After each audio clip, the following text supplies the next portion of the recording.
from our Abuja studio. Good morning, Dr. Kishiju. Very good morning, sir. Great to have you on, as always. Really appreciate you. It's a pleasure. Making the time for us. My pleasure, sir. Okay, let's look at Thanks for having me. Yeah, our pleasure. Nigeria's political landscape ahead of the 2027 elections. You know, they say a week, if not a day, in politics is a very long time. But we're looking at the 2027 elections.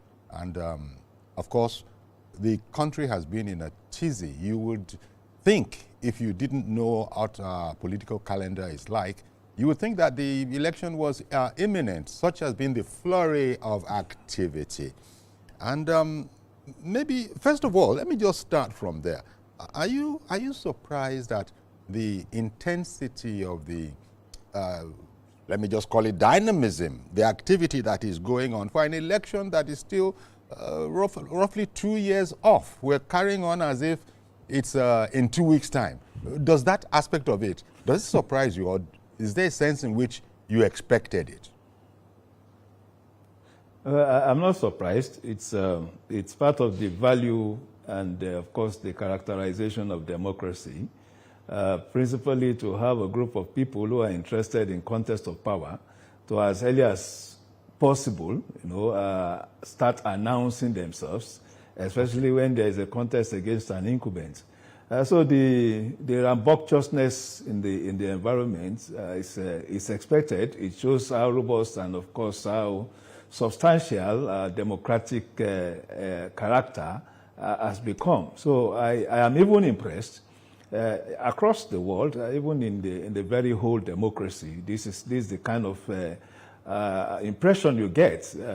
20 months, 24 months to an election. There's a lot of activities, a lot of announcements, pronunciations, engagements, and deliberate distraction, for the incumbent, so that the argument is won.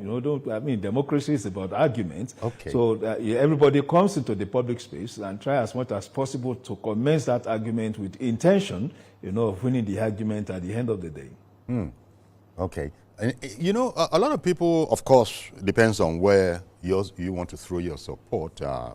Talking about ordinary Nigerians now, every Nigerian who is going to be a voter. It depends on where their own support is going to be. But many have said that, I'm not too troubled with the ADC, this coalition that has been put together. But there are others who are saying they play. They look us, they play. So everybody, that's in the nature of politics, I would imagine. But I wonder what your thoughts are as to the potency or otherwise of ADC. A lot of people have said, don't worry yourself too much about it. But I imagine that knowledgeable politicians, especially in the ruling party, are not going to leave anything to chance. But how would you assess the potential effectiveness of the ADC against an incumbent? And arguably, let me just put the word arguably in there, a performing incumbent who is doing a heck of a good job according to supporters from his side. How would you sort of, evaluate the situation we have on our hands here? Is it a serious threat? Yes, sir. Please go ahead, sir. Well, I think we'll first track back to the first question you asked about if I was concerned, with the so much, how do I call it, the momentum, in the public space as we look on to 2027, and then link it up to, of course, the prospects of the so many political parties, in the Nigerian public space.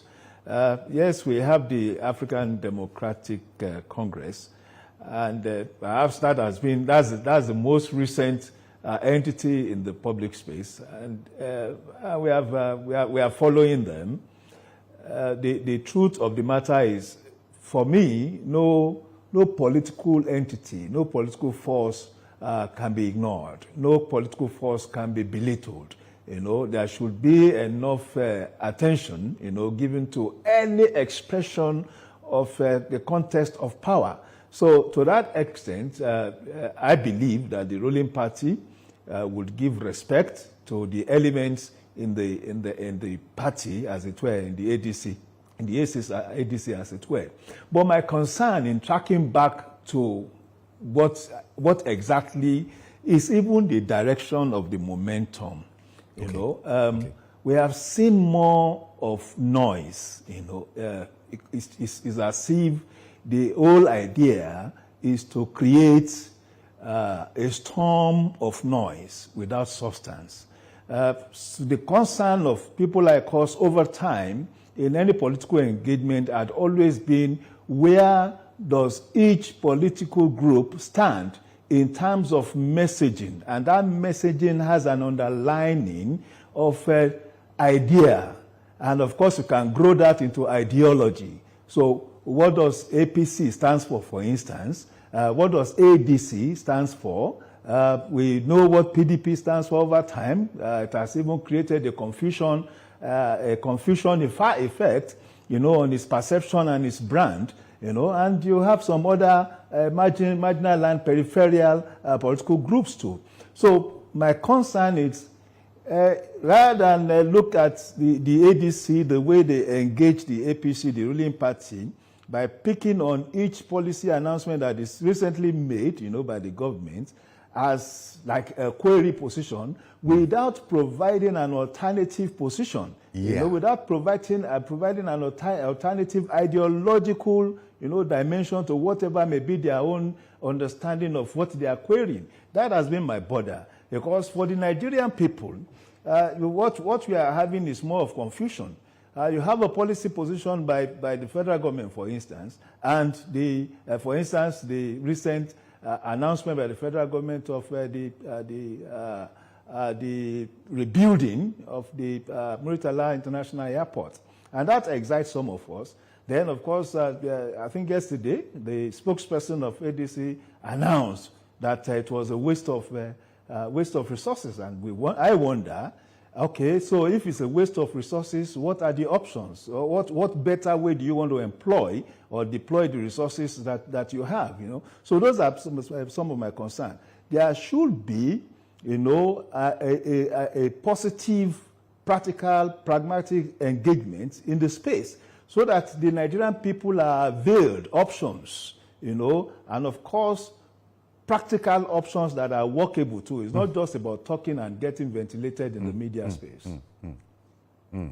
I hear you there. Indeed. This is, thank you very much for bringing that point up, because I was going to bring it up. So thank you for putting it out there.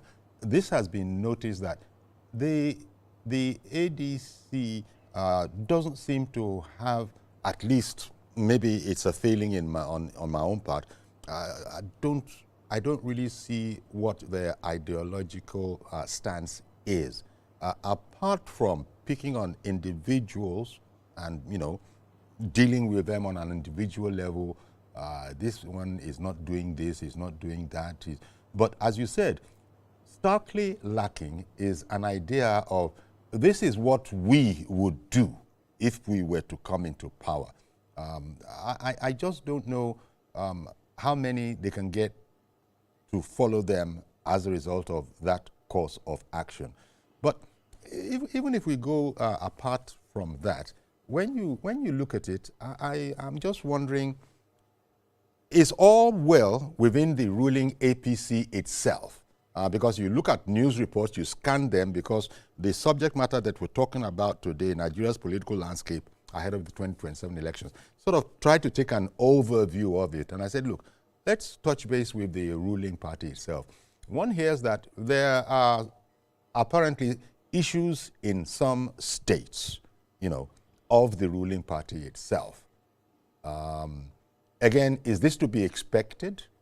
Is this to be expected that you won't usually have a streamlined alignment of purpose?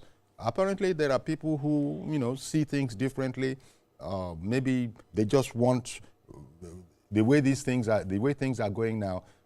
it might not favor whatever the political aspirations that they had was. For instance, the situation with Governor Adeleke, not coming anymore. I don't even know if that is the case. He was supposed to be coming to the APC. Then we hear that he's not coming anymore. So are those kind of situations crisscrossing across the country? Are there an issue that bears attention on the part of the ruling party? Yeah, well, the fact of the matter is, contextually speaking now, democracy is not a military cantonment kind of, it does not, operate in the context of a military cantonment culture, the contest for power starts at the very lowest rung, of the power ladder, starting from even the ward. So even in the same party, you are likely to have different point of view, and of course different aspirations, and these aspirations are contending. So the fact of contention means that there will be a kind of engagement, within and amongst the people of different interests and aspirations. So to that extent, you may see on the surface some kind of rumbling. Mm-hmm. But the truth of the matter is that that again is the essential of democracy. When you don't have that kind of rumbling, obvious, it's also to question the nature of the democracy in that dispensation or in that environment, as it were. So you could have all this differentiation, as it were. But what is important is that there is an objective that all parties, within that context or within that jurisdiction, desire to accomplish in the most peaceful and harmonious ways. So for me, that is explained. What we have in the APC now is, to a large extent, different aspiration trying to accomplish their respective objectives, which is legal, which is expected, But the other significant thing is that there's a hierarchy, there's a respect for hierarchy, in the APC, in the ruling party, as it were. You have a national leader who in the presidency, that's His Excellency President Bola Ahmed Tinubu. You have the structures of the party being controlled. I mean, the structures of the government at the legislative level.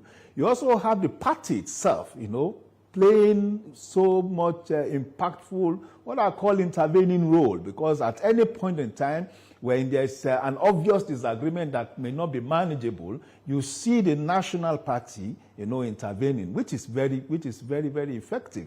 And we have also seen a party that had become, that has enlarged, that have grown since its creation in 2013, 2014, to accommodate more people crossing over from other parties. Now, if you don't have that kind of situation, it should concern us, those of us that are observing the environment, because what it means is that the ruling party has become a major alternative for people or for politicians in other parties and other platforms. So there's an attraction. When there's an attraction, it does translate to the fact that the ruling party has been able to espouse certain ideological orientation. One, the ruling party has been able to implement certain policies. Two, the ruling party has a number of infrastructural references that it had undertaken. So there are good reasons for people outside the party to join. And then fourth, it is also providing alternative opportunities for politicians in other platforms to come in and, of course, also pick tickets to run and fulfill their own aspirations. So the ruling party generally is performing in the manner in which a ruling party is supposed to perform, especially in a developing politics like democracy like ours, where we are still growing. the political imagery, of the country is still growing. So people are still developing perceptions and perspectives about their political leanings. So to that extent, you will see a number of converts, from other party into the ruling party. Now, you can also contrast this to what happened between 2013 and 2015, when the ruling party at that time actually became a platform of confusion, was in disarray. You saw a number, up to 5 governors, sitting governors at that time, moving on to into the merger of what eventually became the APC. So talking about Adeleke, I think it is also part of the process of engagement. We cannot be definite about what will be the fate of Governor Adeleke either in the PDP or in the APC, until the final day of election campaigns, as it were, because it's a process. There will be dialogues, there will be engagement, there will be disagreements, there will be agreements, and then eventually there will be the fact that it had even been a major rumor, in the public space, that is likely the governor of Osun State switch over to APC is an indication of how attractive the APC had become. Indeed. And, well, I don't want to make this program about that, because I would have loved, a long throat is doing me, as they say. Don't forget that, the pictures were so tempting of people believing what they believed. You saw the governor, you saw some members of his family, him, his elder brother, his son. They went there and were seen with the president. And so people were looking at it as, this one, it's a straightforward, done deal. All sorts of commentary was running along in that direction. But I guess the lesson we all learned is that you don't count your chickens before your eggs are hatched, apparently. Although we don't know. Exactly. We don't know, because in politics anything can happen. But apparently there's a calm there. But I wanted to ask you about the AMPP and the CPC intrigues, alleged intrigues going on in there. As you know, the late President Buhari, his bloc within the party, within his former political organization, are there restive members in there, which would be surprising because it's supposed to be all one family now. President Muhammadu Buhari and President Bola Ahmed Tinubu, even as he wasn't president then, they seemed to have a good relationship going.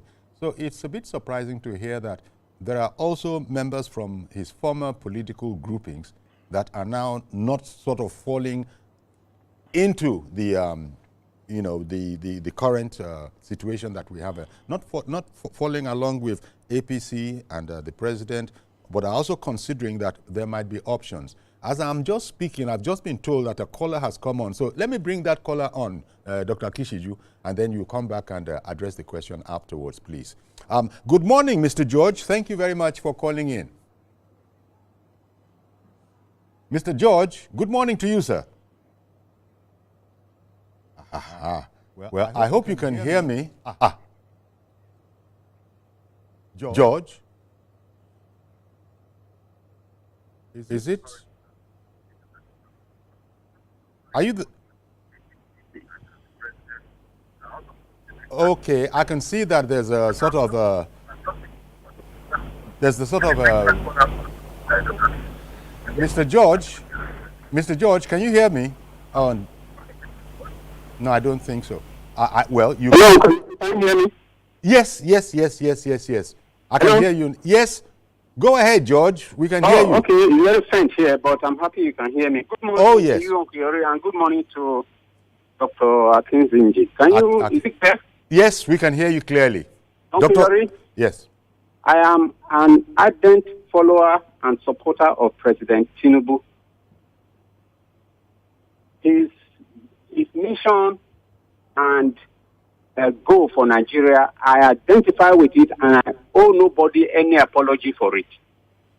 What is happening is akin to what we see in every institution. When somebody who wants to bring changes for the better comes into any institution as the head, those who want business as usual to continue will insist that he must not have his way.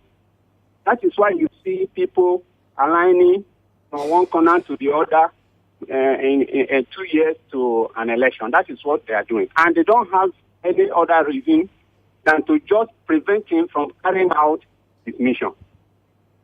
You can see that they don't even have a program. They don't have an objective. The only objective they have is to just make sure he does not succeed in doing what he has come to do for Nigeria.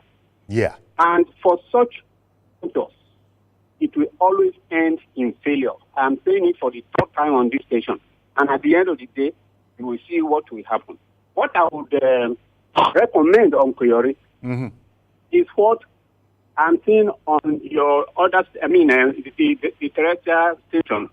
As we speak now, Wike, the Minister of FCT, is briefing the press. He does it on a monthly basis, telling them what he's doing, what he wants to do next, and they will question me for clarifications here and there. That is what I expect every minister to be doing. If they cannot do it on a monthly basis, they can at least do it on a quarterly basis. Not the one that the Minister of Information will group them up on NTA station and then, no, every minister, we are not complaining that they are using our money to tell us what they are doing. The Minister of FCT is a minister. Other ministers also have budgets. Let them use part of the money to tell the people what they are doing. Many people don't know a lot that these ministers are doing. And they need to let us know. Let them emulate Wike. That way, what they want to do, what these adversaries want to do is to dwarf the performance of the president with noise, so that people will get confused and they will win a narrative that is false. The government should not allow it, and the only way to do it is public enlightenment. As they are talking, one minister is speaking today, tomorrow another minister is speaking, then tomorrow another minister. They will not be able to carry out that narrative. That's just my recommendation. I am not worried. You wait till 2027. If both of us are alive, we'll come here again and discuss this matter. And I will remind you what I said. Okay. Good morning. Good morning, Mr. George. Thank you very much. Dr. Akishiju, you probably can recognize that that voice is a constant on the program. There are quite a number of them like that, you know. But your comments, if any. Yeah, I agree with him. Politics is about when you light your candle, you do not put it under the bed. You put it on the table. It's important, that whatever the government is doing, the people should know, because people are stakeholders in governance. So to a large extent, the people want to follow up on what the ministries, the departments and agencies are doing. So I think nothing stops the MDs, the ministers, DGs and MDs and others of departments and agencies from periodically engaging the public space, even sometimes before a project is commenced, so that you also have stakeholders, opportunities for stakeholders' contribution to what prospects, the project was going to fulfill. And that also allow a buy-in, of the public in what government is doing. That allows for a more robust governance template. So I think it's important that those who are employed, by the president and positioned in ministries, department, and agency, also see themselves as part of the governance ecosystem. And to be part of the governance ecosystem, it is important that they carry the people along wherever they may be, and in such a way that people also contribute to the conceptualization, and implementation of ideas and policies. Okay. Tell you what, Dr. Akishiju, I'll just take a quick break, and we'll be right back to continue this conversation. Do please stay with us.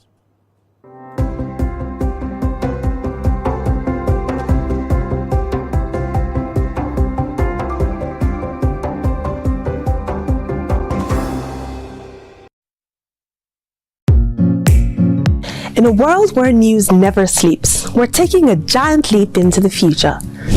We at TVC Communications are proud to introduce a new era in news broadcasting. But first, let me introduce my special friend, Olamide AI. Hi, Olamide Human. Is it time to come out yet? Yes, indeed it is. And you can bring your friends along. Meet our new AI anchors, speaking your language and sharing your stories. From English, good day. These are the news headlines to Pidgin. Better country people, on a good evening. Yoruba, Ekaro, Ekodede Asikoyi, Shedadalabayi, Igbo, Ndewo, Auto Innovation, Ahambu Obada Samson Ejiro, and Hausa. Mutane na sanar da zuwa, sunana Rakia Abdulkarim kuma kana kallon TVC News. We are bringing the news closer to you, faster, smarter, and always reliable. And together, we are shaping the future of news for every Nigerian, everywhere. Innovation, connection, and trust. The future of news is here. TVC News, first with breaking news. And now first in Nigeria with AI news anchors.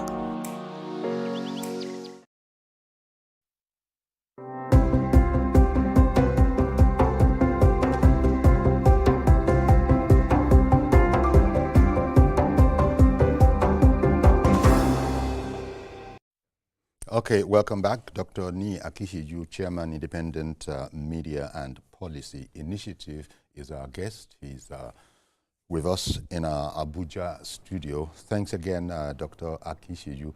So we've sort of established, in the sense that I agree with you, it's vibrant out there, politically speaking, but there are a number of issues. You've spoken about that. And also the last caller, George, he felt that we could do more, that is to say the government could do more with communicating with the electorate. You know, the president has always said this. I don't know what the, first of all, I don't know if there is a lethargy, because I have seen in recent times the Minister of Health, for instance, has been, you know, putting out some strategic information, and there are some like that. But this whole question of telling the people what is going on, and as you said, even sometimes before a policy is about to take off, can you fathom why the president has to be almost insistent, say, let them know? Shouldn't this be, you know, what they should be doing for their party? Because the ADC, as you know, as that man said, as that viewer said, that if everywhere is full of the plethora of achievements that this, you know, administration is dealing with at the moment, then they would know that you can't come in just anyhow and just say anything for the sake of saying it. Is there a sense in which our people, our politicians, need to get to be a bit more like the Wikis of this world? You give them half a chance, they're rushing off to the market space to let the whole market know, look at what we have now. Do you feel that there's a shortage of information? I think the understanding of political engagement by some political office holders may be limited, sincerely. Okay. There are some ministers, you know, that are doing very well. They are in terms of policy conceptualization, deployments, and implementation. But they don't have a natural inclination, you know, they don't have a natural proclivity, you know, to announce what they are doing. So it could also be a person-to-person thing. But I think there is a need for continuous orientation, you know. Yes, the Minister of Information has a role to play, but there's no way he can understand whatever is happening in other ministries. He can only provide the public with a summary, a summation of what that ministry or department or agency had done over time. As they say, let us hear from the horse's mouth. It is from the horse's mouth that you are able to have an in-depth understanding, because of the deluge of details that horses, has to provide to the public. So when there is a direct engagement, it is more robust, and it should not be a one-off thing. It's supposed to be a continuous engagement. Periodical as it may, it could be once in a month, it could be once in a quarter and all that, and people can actually start scheduling when this minister will be on air, when that other department DG will be on air and all that. So it provides a more engaging environment for both leaders and the followers. And again, with this kind of engagement, you are sure that the trust deficit that had also that impacted perception and perspective between leaders and their followers, will start healing, because it is out of dialogue, constant, sincere dialogue, that we have trust, mutual trust, as it were. And I think a very important entity in this regard is also the party. So in the case of the ruling party, I think the MDA should also try, aside just coming straight, to the public space. There are thousands of followers, of the party, thousands of millions of members of the party that are also willing to carry the message, if they are properly informed, to take it, to the public space at their own level. The people in Abuja, for instance, may find it difficult to get to my village in Idori. But, of course, members who are senior members of the party who will have an opportunity to have this kind of information are likely to go and relate them to other members or even to their people at the ward level, the grassroots level. And that is where information should permeate in the first instance. Now, at this stage, I'd like to get your thoughts on the chance of the PDP as an opposition party. As you know, a lot has happened within the PDP, is probably still happening. Alhaji Atiku Abubakar has exited the party. He's now properly in the ADC. We need to see how all of that is going to work, because there are those who are saying that, His Excellency, the former Vice President, needs to consider not running, but I don't think he's going to have any of that. What will the people in ADC think? Or do you think they're going to come along with his presidential ambitions? I don't know. And how important do you think this is? Because I've heard a commentator say that ADC is just full of people who want to be president. In other words, it's not just one person. A lot of people who have come into that place, they have this intention of becoming the president. So do you see that this is going to be another trouble junction when the time comes? Say, look, I have every much of a right as you have. Let's put it to an election, that kind of a thing. What do you think about Alhaji Atiku Abubakar, wanting to be president still? Seriously, ADC is a typical case of or example, or perhaps let's put it, model of how not to establish a political party. You do not establish a political party for the purpose of running just only for one political office, especially when it is seen to have been franchised to an individual. Then, of course, when you have that, the perception in the public space is that, okay, this ADC is for this particular person. And then you now have other centrifugal forces that also nurse the same ambition, but could also say that could also allow themselves to be persuaded to take some other offices. But the truth of the matter is, you have already about 3 or 5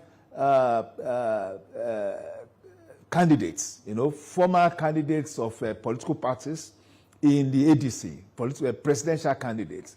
And I do not see how those ones are ready to subsume their intentions or their ambition, to Alhaji Atiku's intention.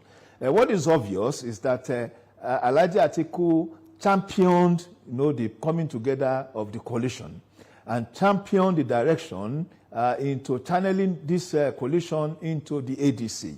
And that in the ADC, you have people like the former Minister of Transportation, Mr. Rotimi Amici. Yes. You have some other ones, that I don't want to mention them, in that same group that had also continuously, ventilate the fact that they are going to run come 2027. And unfortunately, the structure of the party itself is still under query.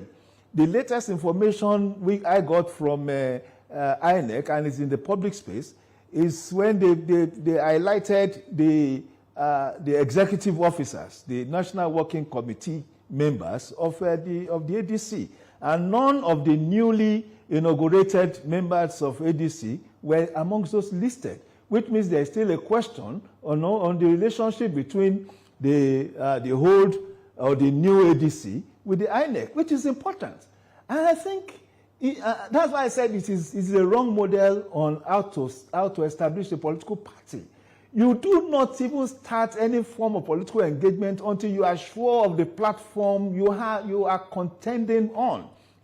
So and it's important we put this in the public space so that it does. At the end of it, it's not as if there is this creation of mistrust, and how do I call it, negative engagement with the INEC, because the INEC had come out to say that apparently what the ADC had done by changing membership of the NWC had not been properly or officially acknowledged. Can they first even go and settle that? Before we know that we actually have a true political party. And me, personally, I yearn for political parties. I yearn for opposition.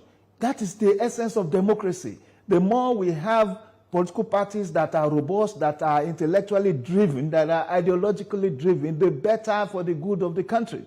But if we are coming, for instance, from the days of the PDP, we realize that over a long time, it lost savvy, it lost substance, and it became principally an object of a vehicle, to a political vehicle to achieve political ambition, especially the presidential ambition of Turaki Atiku. And I think it is not proper, for the democracy that we are trying to nurture, that we are trying to grow. So going forward, I want to advise that the ADC should put their house in order.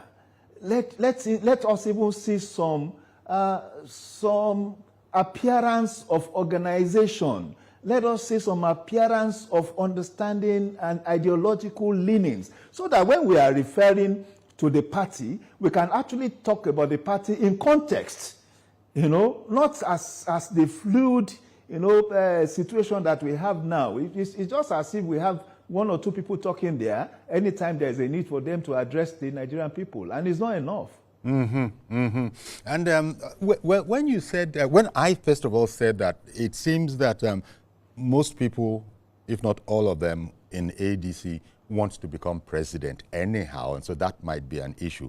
I was just reflecting, and I thought maybe I should take El-Rufai out of that, because El-Rufai has said that he is not ambitious. He has no, in fact, he said very much the kind of things that you are saying, that is his real thrust. It's all about democracy. It's all about a viable opposition, a quality that me, myself, I'm not interested in. So, and arguably, he's a high value, potential candidate himself. Is he being selfless? Is that the kind of, that, look, he also wants the organization that you are talking about, and that's why he's in this, not for his own personal interest? I think with the role he has been playing, if he really was intent on the organization, of the party, I think this should have been achieved, over the so many weeks we've been hearing about the ADC. But what I know about His Excellency, former governor of Kaduna State, Rufai, is the fact that if he's offered power, he will grab it with two hands. If he sees the opportunity, he would seize it. But again, he's also a very practical-minded politician. If the environment is not enabled enough, he will not even declare context. But if the environment is good, can be facilitated, he would grab it. So I am not going to discount his interest at this time. But of course, you also have other ones. You have Peter Obi, that one is also a context that we are even confused about. Say it relates to the Labour Party. Is still with ADC, and of late we hear that the ADC had given him a carte blanche kind of thing to operate from the two parties, and again that is another confusion in a democracy where you belong. They have declared interest. You belong in two different entities, and you have one single ambition. And again, the messaging is wrong, So the whole thing for me here is to tell Nigerians that, look, however it is, this whole thing is just about power grab. It's just about power grab, which is not proper. And your comments remind me of the president saying recently that party, as far as he can see personally, is a party of, Confucianists, meaning that they are confused. Paraphrasing the president now. Yeah. It was the president who had seen it like that. And talking about, the former governor of Kaduna, El Rufai, you saw the experience he had with the SDP that he, said that was his, choice. And they have reacted and said, look, we don't know anything about that. None of this is good from a PR point of view.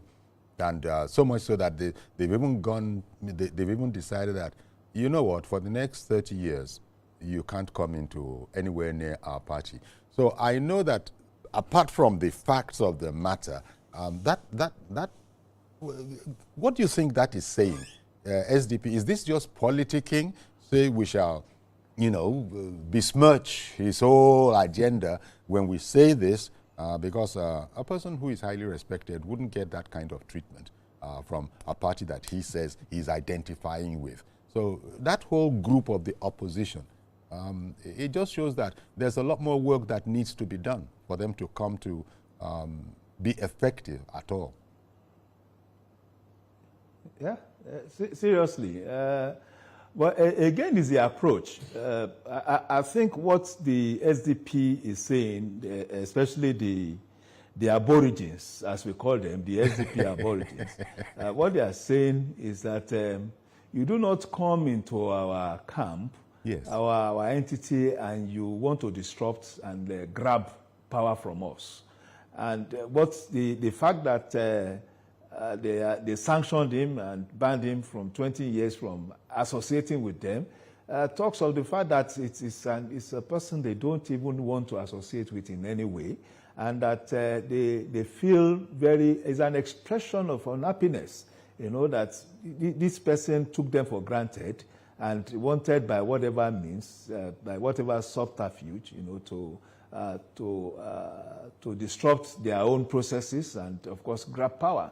I think it's the message in the SDP decision is clear, that any politician that wants to engage politically must engage process, and that is the problem with the Nigerian political space.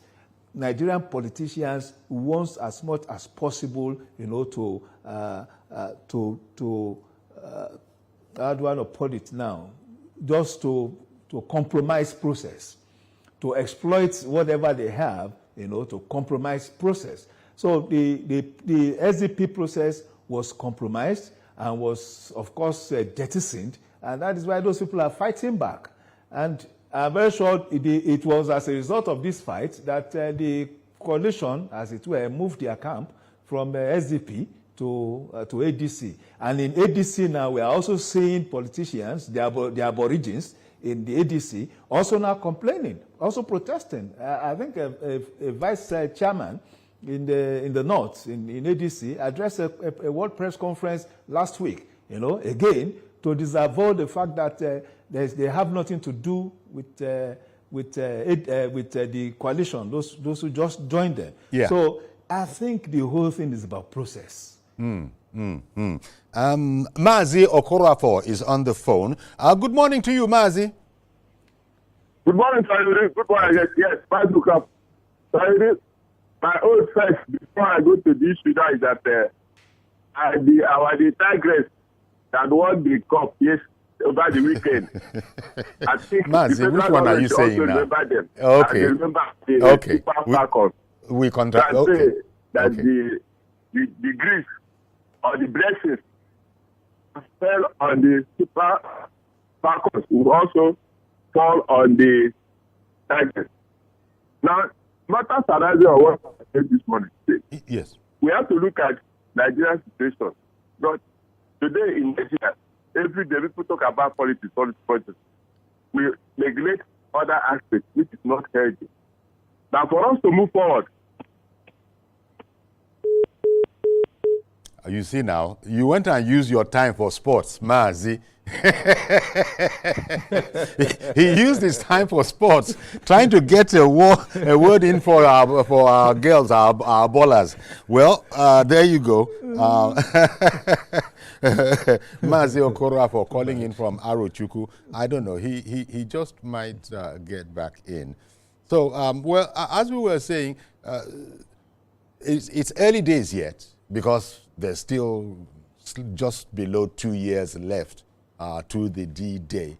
But the way things are going, it looks like there's a lot more work that needs to be done all around for people to know who to really support and what to support them for.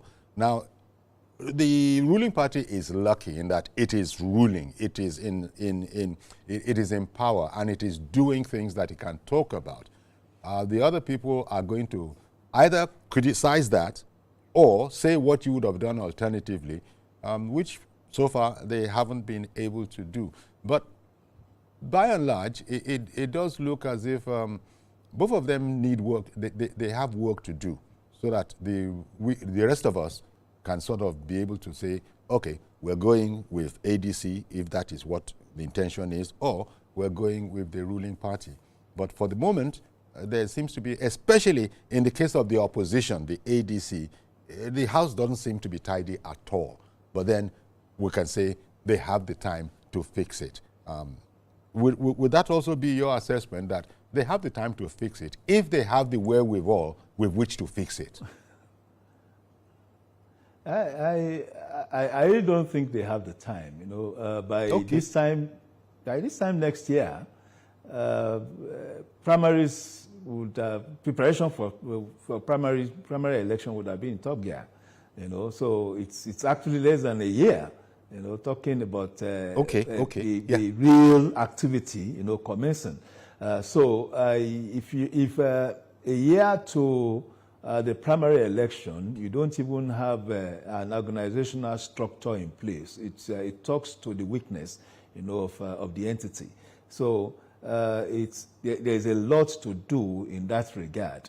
And again, for me, it's not just about the ADC. It's also about the PDP and some other parties. Maybe even Labour. Are still on the fringes. Yes, Labour too. You know, so that Nigerians would have alternatives. You know, it is in alternatives that people in a democracy appreciate the ruling party. You know, so if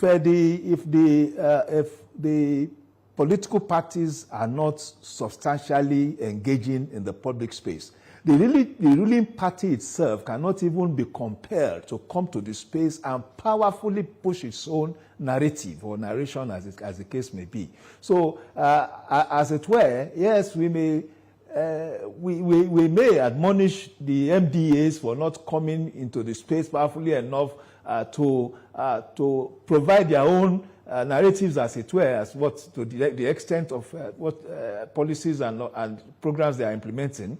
But if we have had a stronger set of political parties that are engaging, factually driven by data and argument, strong rationale, the MDAs would, of course, be forced to also now come out in defense, and sometimes to even proactively lead narration, as it were. But that's what we lack. We are lacking it. There's no voices directing or compelling engagement, from the opposition party, and that is not too good for us, really. Indeed. Well, I want to say, Dr. Akishiju, we're going to have to leave it here for today's conversation. I know there are going to be many more conversations, because the road ahead of us is actually a bit long. Even though you said that, well, it depends on what you're looking at. There's a sense in which you can say it's not all of that long, and I appreciate what you mean there. But I want to thank you very much, as always, for coming on, Dr. Akishiju, to give us the benefit of your, analysis. Pleasure is mine. Thanks for having me. All right, then. So thank you very much. So that's where we'll leave it today. Do please join us tomorrow for a fresh edition. I am Yori Folani. Bye-bye for now.